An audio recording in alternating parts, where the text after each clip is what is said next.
Arcane Gamer. We've got a wonderful show and guest for you this evening. This is Joe, or Josiah, whatever you'd like to call him. Chilling Silence as well. You can find them online. But we're going to do a nice wonderful platform show and guest. Pause myself in the background. I forgot there's another. We're going to dive in and ask Digibyte some questions. Joe, how are you doing this evening?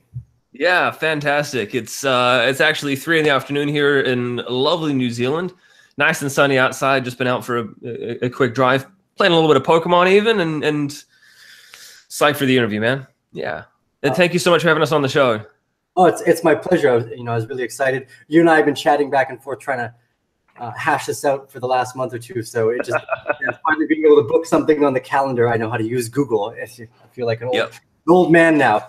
But I guess let's dive right in.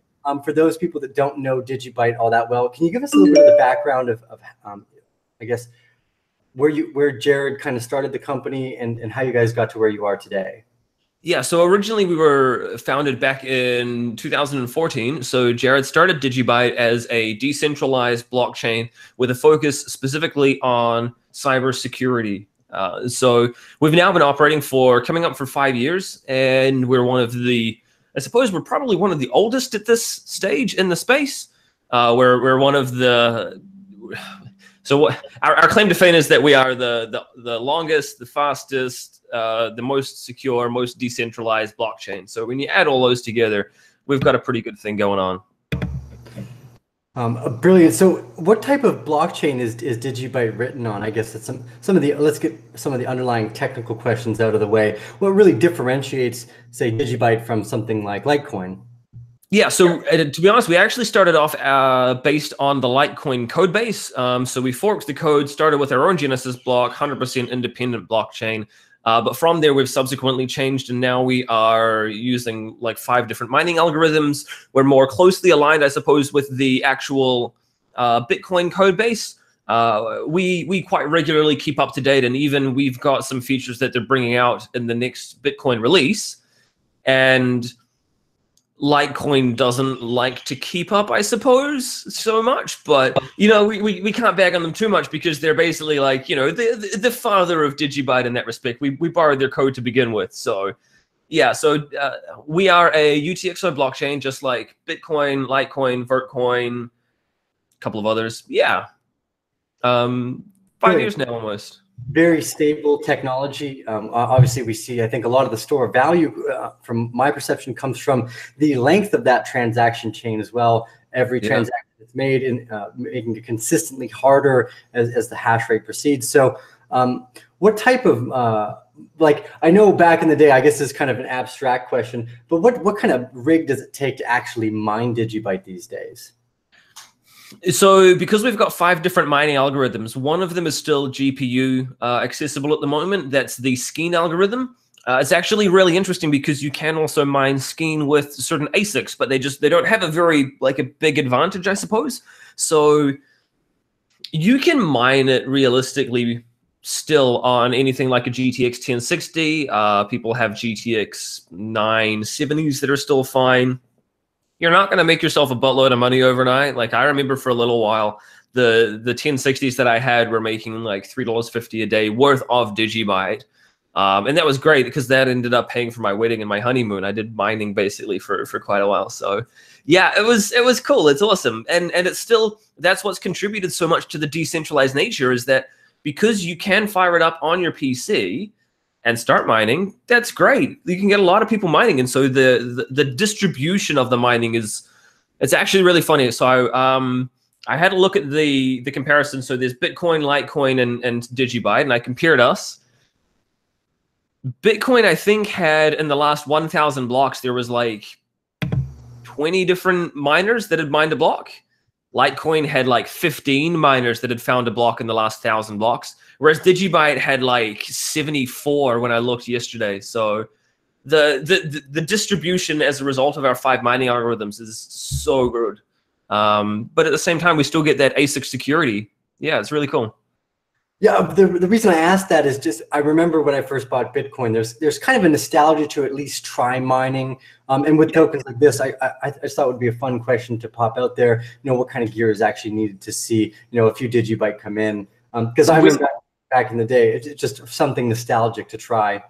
Yeah. When did you first mine Bitcoin? Because that's what got me started as well. Well, I was first buying Bitcoin around $90 in 2011, 2012, right before it shot up to $1,300 and then back down to 200 in a very short period of time. Right. So I was playing around with miners on my computer. I was not getting anything, but it was fun to be involved in that process, to know that you're a part of the the transactional communication. I think it's very unique. And like, yes, I've played a part in this. I have secured transactions, and I've taken like a very tangible kind of like an impact in the blockchain. The blockchain is where it is today because I helped with that block. I mean, it's it's a small kind of little pat on the back, but it's cool, right? That's how I got started as well. I started off with mining Bitcoin back in the day in 2014, right as the ASICs came in. And so I had these 2 shiny graphics cards, and they were getting like, I think it took me a week to get $2 worth of Bitcoin. I was like, I'm spending more on power than that's worth to get like 0.1 of a Bitcoin. And so then I found Litecoin, and then about a couple weeks later, I found Digibyte back in February 2014. And so, yeah, here we are today. How time flies. So some of the questions, I noticed you guys had just, I guess we'll jump into today. You just released the new Android app, and correct me if I'm wrong here, the new Apple app as well for the Digibyte wallet? Yeah, so the Apple one is still in test flight at the moment.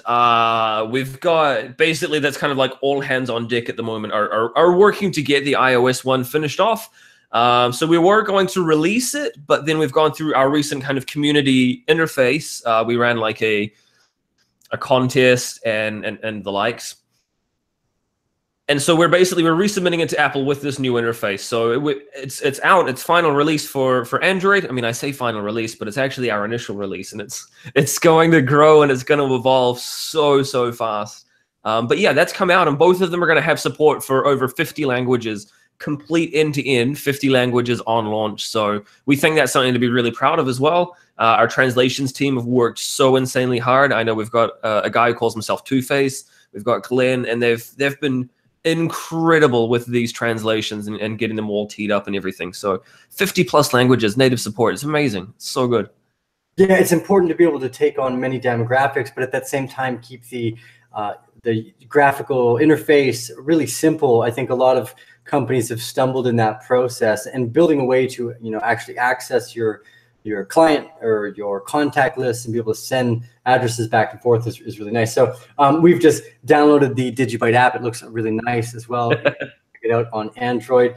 Please do remember to write down your private keywords and save them somewhere. I know that might be very easy to just want to forget what it is, but it's helpful to write those down just in case you do ever lose your wallet. And that's a side point there. So let's jump into maybe a little bit of the future vision and foresight to what we see coming in the next 2 quarters of 2018. What kind of partnerships have you built? I just saw you guys have built something with Utrust. So maybe let's start there. Tell us about the partnerships you're working on and then hope to acquire as we move forward as well. Yeah, so Utrust is pretty cool. They approached us a little while ago, and the Digibyte awareness team basically, I suppose they handled it is probably the best way of wording it. So because Digibyte is not just a single one company, there's a whole lot of different people doing a whole lot of different things, and there's no one individual person in charge. And I think that's really, it was fantastic to find that match with Utrust, because they weren't just looking for one company and one person and one key contact. And so this is something that the Digibyte awareness team, who are a recent, I suppose, startup from the community, whose sole focus is to get out and preach, I suppose, the Digibyte gospel, if you will. And they got in touch with the Utrust guys, and here we are today with the Utrust team basically announcing their integration with Digibyte as a result of what is a community-driven, I suppose, effort. And so I really just want to acknowledge the Digibyte awareness team and what the role that they've played in that. I think it's fantastic, and I'd like to see more groups like that, I suppose, start up that are kind of like support groups really for the Digibyte blockchain. It's not just foundation driven by the Digibyte Foundation. So yeah, we got a bunch of other stuff that's happening as well. I know that Jared's been working insanely hard on his, how much is he going to let me say? He's got a real estate app coming out that he's been working on. He's mentioned that much in his interview with Dr. Simons. There's not a lot more that we can say this point in time, but he's been working on something that's going to be built on top of the Digibyte blockchain as well. We often get asked as well, what about Lightning Network? That's not something that's on the cards at the moment. I mean, I can send you some Digibyte and you'll see there's no need for Lightning Network. It's, in my mind, it kind of defeats the purpose of taking everything like off chain. Like that's 9/10 of what makes Bitcoin is that it's on the chain and that it's, you know, able to be publicly validated and things. So what are your thoughts on that one?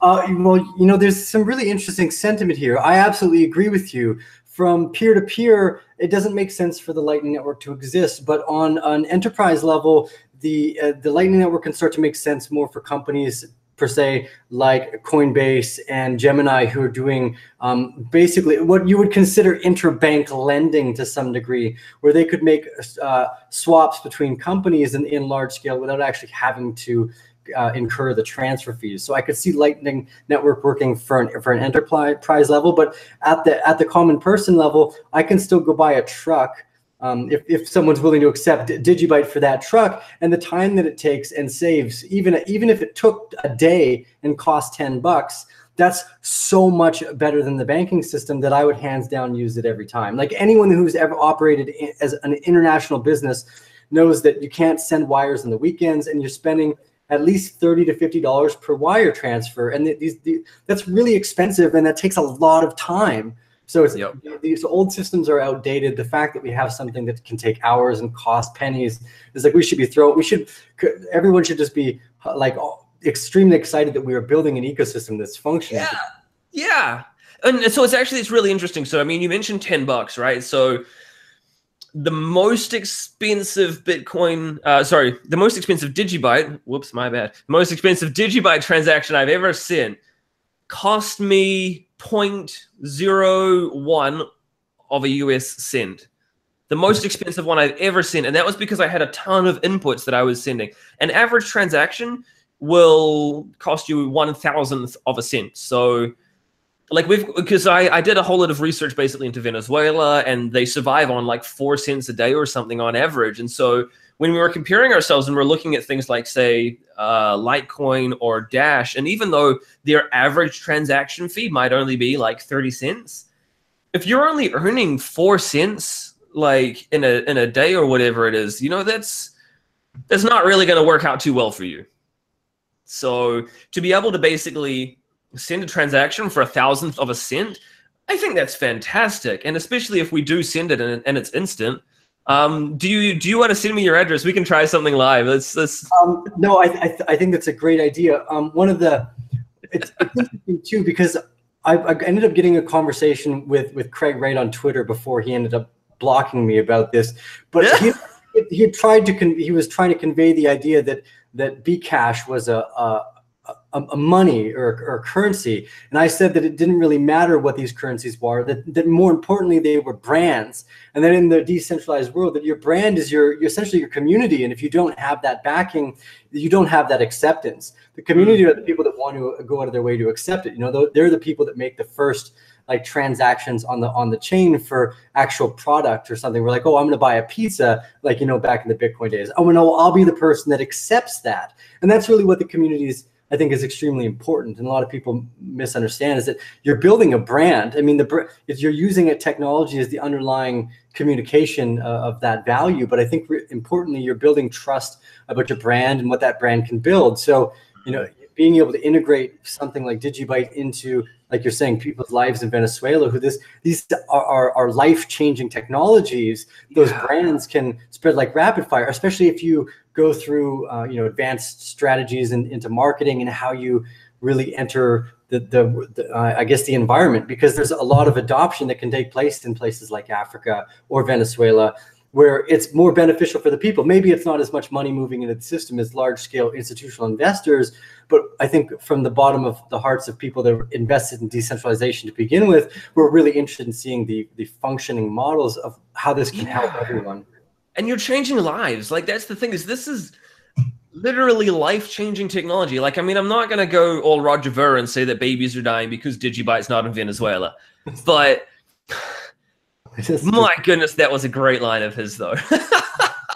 there's a little bit of, I mean, I don't want to digress too far, because I can be a narcissist myself, but I'm a useful one. But there's a little bit of sociopathic behavior to just shout out something like Bitcoin is killing babies. Like, that shows almost very little relevance of understanding to the connection between life and death. It's a very abstract moment.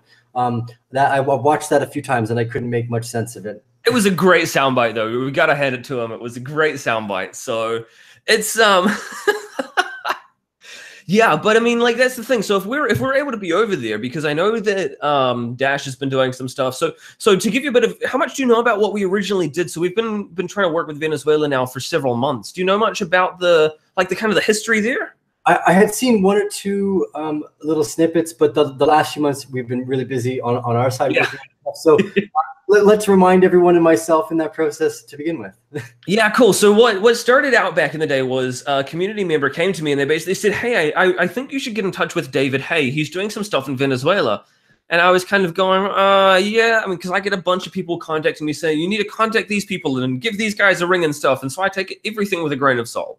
Now, I got in touch with David and he's like, oh yeah, hey, so we're starting up some stuff. Here's a video I just did last night about Venezuela and about my project and about my idea. So I watched it and immediately I was like, this is amazing. This is cryptocurrency helping curb the hyperinflation sort of thing that we've got going on over there. And this is going to make a tangible difference in people's lives. So basically what we did was I got in touch with him and he said, look, I want a proposal from Digibyte. I'm getting proposals from a bunch of other places. So I think there's Dash, there's Nano, there's Pack, there's a couple of others. Anyway, so Digibyte was one of them that put together a proposal. But I said to him, like, look, I'm working on this over on the side here, but you've said you're going to Venezuela next week. He's like, yeah, I'm going next week. I said, okay, we want to give you some money, or we want to do something.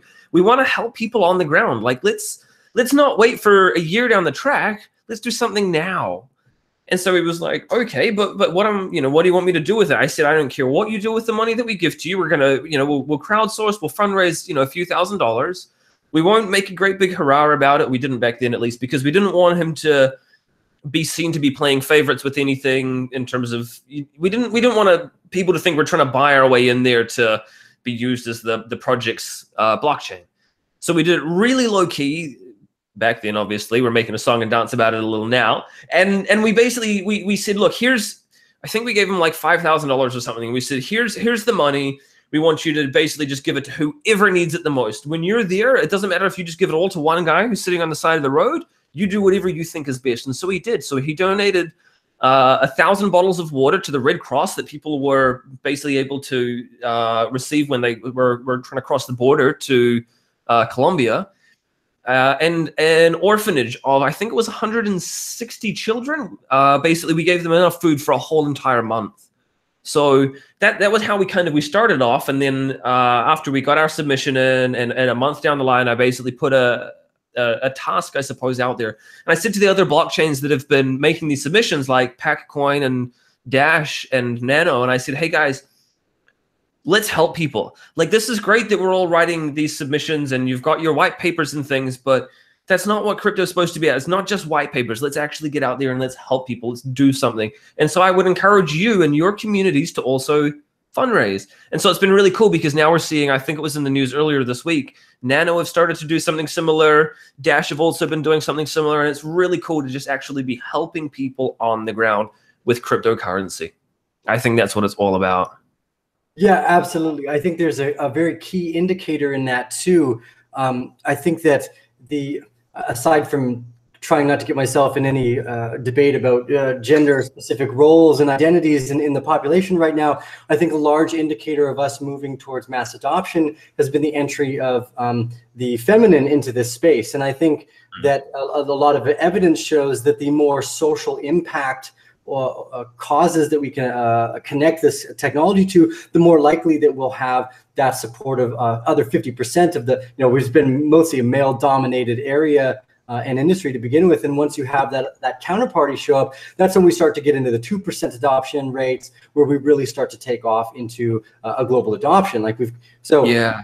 Extremely important endeavor to take on. It's something that we've been working on here in the background as well, trying to figure out how to really, because there's a lot of room for development. It's blockchain, decentralization, every industry is at a point where you can pivot into something better right now. So why not? And I think that's a fundamental case for any entrepreneur or anyone who's looking to jump into business right now. There's a great opportunity to find out what you love doing and then help other people, because that's what a good product and service it is. It's valuable for others, and if you continue to do that, you're generally rewarded for providing that value. Yeah. And so it's cool, like, because we can, when we rock up there and we basically say, yeah, so it's not like 100% free. You know, there is a charge obviously for it, for mining your transactions. That's the way the whole blockchain functions.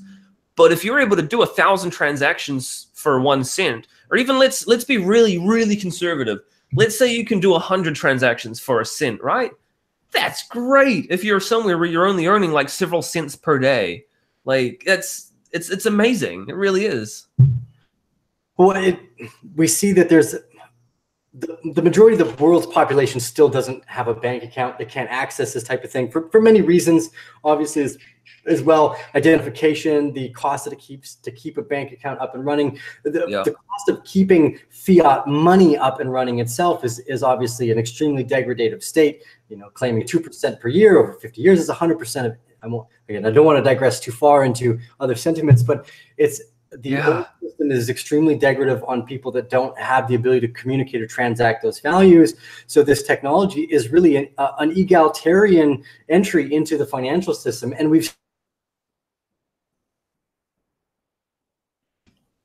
And we're frozen. If you wanted to go live on television or something like that, you needed a whole film, TV studio. Now we've got like little LED lights and everything. Once took a lot of industry professionalism, you can do at a level playing field. And that's really brought, I think, the general consensus to a more even keel understanding, so where we can communicate value with each other without having that big or that allotted friction that stops a lot of people from doing that. So just like that, you see that with Digibyte too, offering these services to other people, you're removing so much of the friction. It's really just a matter of time until it catches on, right? And I think places like Africa or Venezuela are going to be a better entry point because they don't have the infrastructure that gets in the way of adopting quickly. Yeah, well, and that's one of the key reasons, I suppose, that we wanted to make sure. So there's two really important things there. The first is the support basically for the older versions of Android. And so originally when we were making it, we only supported Android 6 and above, but there wasn't quite enough of the scope, I suppose, of people and the available devices. And so the developers basically went back and made it backwards compatible all the way back to Android 4.2 Jelly Bean, which is like 98.5% of all Android devices out there. Because that's the thing in Venezuela, they've got cell phones. You know, it's only in the last sort of 2 or 3 years that the hyperinflation's actually really killed them. And so to be able to go back and use the older phones that people have to be able to use your Digibyte now, and that brings me to the second point, which is the language. So it's the actual, like, to be able to use it in your own native tongue without having to look at English kind of thing. And you know, it's great because obviously, so I speak English and that's all that I speak. And even that it's pretty terrible speech sometimes as well. So to be able to, like, if you speak Spanish, or if you speak, I mean, one of the other languages that we've got is Javanese. Now, I didn't know that Javanese was an actual, I thought it was a typo. I'm not even kidding. The first time I was like, no, you mean Japanese, right? And they're like, no, Javanese. There's 100 million people in like Indonesia, I think, that speak this. Yeah, it's Indonesia. So it's like, that's like a third of all of America speaks this particular language, but we effectively, by not being a wallet that speaks their native tongue, you're ruling them out. Like, could you imagine a company starting up in the States and going, you know what, a third of everybody? No, we're not going to target them. They're not our demographic. They're not even important to us. I think that this kind of thing is important to be able to, like, that's 100 million people that can now, like you say, start their own bank account using Digibyte on their cell phone, where previously they wouldn't have been able to. Like, that's amazing. That's so empowering. Yeah, these are large-scale social changes that really haven't I guess the waves haven't finished rolling in yet to what that means. I think in general, when Bitcoin first hit the scene, when the ability to, well, especially nowadays, you can walk across the border with billions, or even walk across the border with any money in your memory. Instead of having to carry gold or silver or fiat, you can actually cross borders with nothing but you're the 20 or 12 keywords you had to write down for your digital wallet when you opened it, and walk across the border. And so I'm not suggesting that people do something illegal by moving money across borders, but it's this technology is removing those borders. It's removing those boundaries, because people can now have the freedom to transact, where we used to have to rely on fiat to some degree. Literally means forced into circulation, or by the decree of the king, which means we tell you you're going to use this. And what I like about this is a much more voluntary state of adoption. If people like your brand and your company and what you do, they're going to invest their time and energy in supporting you. It's one of the things I loved about Bitcoin too. When I first bought Bitcoin, in an indigenous community walking around, I owned it already, and I found a little postcard with Bitcoin, and it had the sacred flower of life around it. It was a very hippie thing, but it started off so organically, and I think that's what you guys are doing as well. What you just said you did with David. Hey, I think that is in itself the future of marketing and advertising. It's something that we're building here as well. It's a dream of mine to be able to help reshape the face of what we do. And I think we'll see large scale adoption come.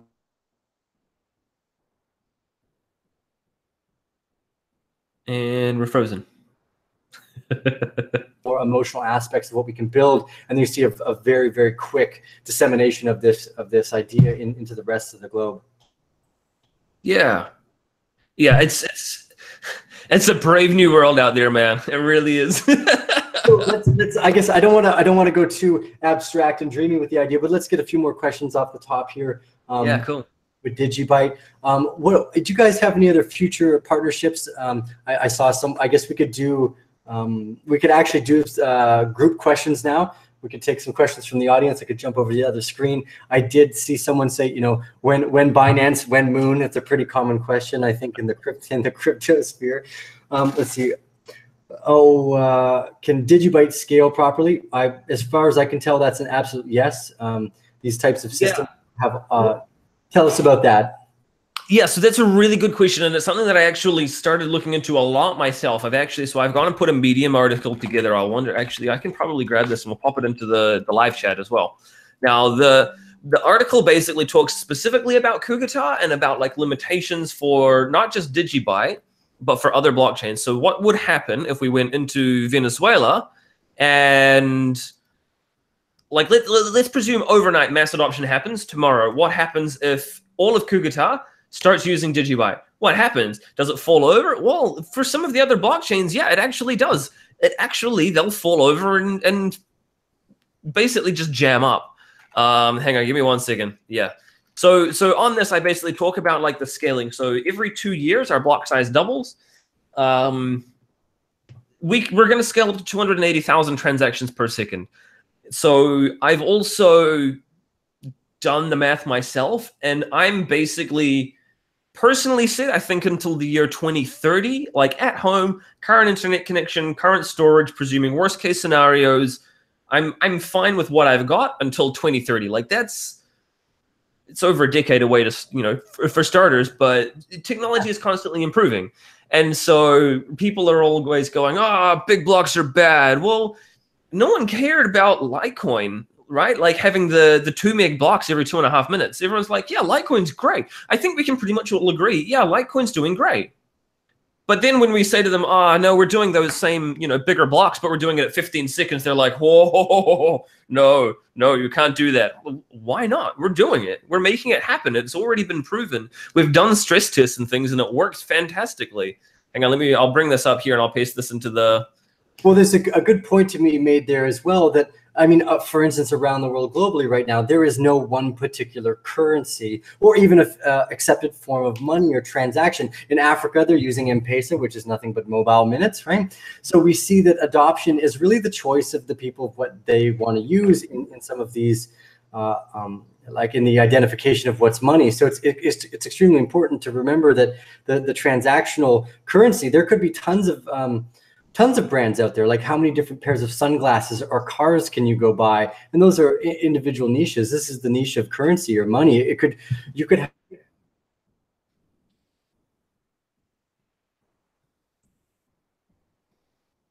flaky Wi-Fi. finance themselves again. Do you have a screen share up there? Well, so I've just sent you the link. I figured that might be easier because then I tried to share it into the chat, but it pops up and it's like, we're sorry, please remove all links. Like, man. I think I can screen share here. I'll screen share the link. Oh, it says I didn't get. Oh, you might have to click the whole thing. It doesn't like the after the dash. Oh no. Yeah. Okay. Oh, we're gonna get an infinite feedback loop of screens. I love it. There we go. Okay, so I will. Yeah, that one, the first one. Why Kugana matters and why scaling matters. Okay, great. I'll drop that into the YouTube one. Okay, so because I'll leave this in the YouTube links down below as well. Here it is for the live chat. For anyone who wants to give that a read there, and then I'll stop this infinite folding in on my personal desktop. There we go. Really, we'll see if there's one or two more questions from the flat times here. This isn't necessarily an answerable question. It says, why is Digibyte not in the top 6? I don't expect you to answer that with any type of validity, but if you want to try to answer that, you're more than welcome to. Yeah, right.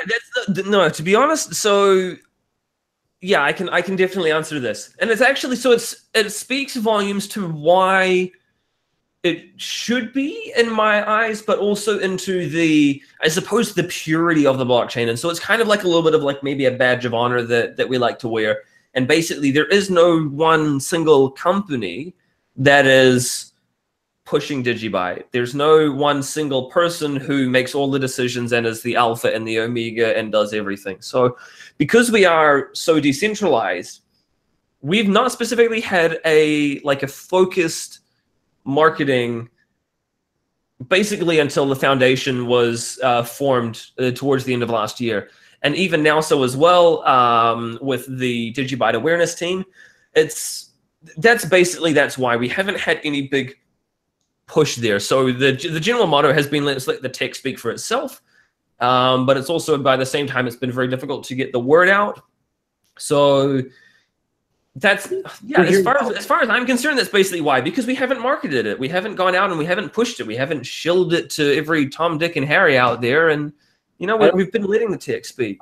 I don't think shilling is the way to go, but I think you're on track there. You like we touched base with the building of the community adoption is probably one of the most important parts, because your community is what will support you through the tough times. Like when the lights go out and the internet shuts off for no particular reason, the community that really believes in you, those are the people that keep the businesses up and running. And I think that's important to really build and connect with those guys. So the fact that you're doing things like Digibyte, the awareness groups, doing interviews like this right now, the podcast formats, you know, you and I will continue to communicate in the background. I'll jump in. Hopefully you and I can chat with Jared as well and have you back on the show. We'll see if there's one or two more questions in here. We'll do a Digibyte transaction so we can see how fast it is live for fun as well. But for those of you that don't have it, do download the Digibyte app on your phone. Give it a shot. I'm pretty sure they have an option there where if you find any bugs, yeah, so that you can send it through and basically give us the feedback and things. Yeah. So let's have a look. Let's keep that open now. So I could, do you think I can just show you the QR code on the screen there? Do you think that would work? Let's give it a whirl. Okay, I have no idea if like the video compression is going to be happy or anything, but you know what? Let's try this and let's. Yeah. It'll be fun. Receive. Okay. So, what could possibly go wrong here? Well, don't send me $1 million or anything to my blurry screen. Okay, look how clear that looks. I think as long as I keep talking, this will stay clear enough to take a picture of. It's looking like it's got it. Hey, okay. So if you go back the screen. So if you hold yours up and kind of show people there's nothing in there. So what I'll do is I'll hit the send button here. I'm going to put my finger on my fingerprint reader and it's going to show that it's going to send. Nice. And so I get a little confirmation. Holy crap, that was we've got a nice, pretty little animation up there for you right now. There you go. I love it. I think it's such a cool little animation with it rolling in. Yeah, that wasn't even a few seconds, right? That was less than a second. That's probably one of the slower ones I've ever seen. It probably took about a second and a half. Yeah. Well, I'm in the jungle in the middle of nowhere. Like, if I were to take you outside right now, you'd be like, where does the internet even come from here? Yeah. But that's just it. Like, that's going around the world. Yeah, I get every week I'll roll out a new sloth to hold my dish up, you know. It's a great way to go. That was extremely. I think your screen's frozen. I think you guys are definitely on the right track in what you're doing in building community, growing organically, and really following through with that organic company brand. I think with that in mind, those are usually the things I look for in like a successful company, as well as the people. You've been a pleasure to chat with this evening, Joe. Like I said, hopefully we can do this again. Yes. We'll make maybe 1 or 2 quick questions. Remember, guys, if you like this content, if you've had fun with this evening, remember to give us those thumbs up. It helps other people later on down the stream find this content. If you're new to the Bear family or have never heard about Digibyte before, you can find more about those. I'll leave all that links. Actually, they're not down there yet, but they will be down below once this show goes out for the rest of the general public. Remember to subscribe, like, do all those fun things, share the video. You can find them on Telegram, Twitter, Facebook, all those crazy social media apps that exist as well. So let's dive in and take one of the last questions. Well, in terms of crazy social media things, that's one of the things we've actually just got on to the Blockfolio signals, which is really cool. So that will actually send out directed push notifications to your phone to tell you about the really cool stuff and the important stuff as well. So Blockfolio actually made an example of what we were doing with letting people know, hey, look, Poloniex are having withdrawal problems. It's not actually a problem. It's just some server maintenance. It's routine. It's totally fine. There's no need to panic. It'll be up in about 12 hours. And so we were able to push that out to several 100,000 users instantly on their phone. They all knew about it, knew there's nothing to worry about. Everything else is functioning fine. It's so cool. I think that's great. I'm a big fan of that. Yeah. Yeah, it's the connectivity of the world we live in right now. I think so. I think someone else just sent Digibyte from the screenshot that we left up there. Yes. Thank you to whoever just sent some more Digibyte over. That's very, very quickly. It's so that in itself is kind of mind-boggling to me, ladies and gentlemen. From the QR code on my phone, just isn't it? Yeah, you guys are able to send money around the world into the middle of the jungle in record time. We are. You know, we've officially. It's baffled me to have gone, and I still have to do wire transfers as an international business. And I think to myself, if I were to pick up my cell phone right now and I called someone and they told me that I couldn't dial out because it was the weekend, I'd lose my mind. Yeah, and the banking system, it works exactly like that. Like, no, we can't connect that wire on the weekend. Sorry, you have to wait. It's like past business hours. It's like, what the wait until Monday. Yeah. Monday, it's fine. No sense. So we're going to now include, I guess, our I don't think we actually had it down below. We will have a Digibyte contribution area as well. So if you're a Digibyte fan, you can contribute Digibyte. We're going to continue these conversations with you guys as well. Hopefully we can build this community and collaborate together on a few other projects as we move forward, because this is just the beginning. Hopefully we'll grow old and gray together and laugh at our grandchildren play when money is almost non-existent because we're flying around in spaceships. Thank you for joining us this evening. I've had a great time with you, Joe. Again, we'll see you guys on the other side. It's been an absolute pleasure. Thank you, sir. Thank you so much.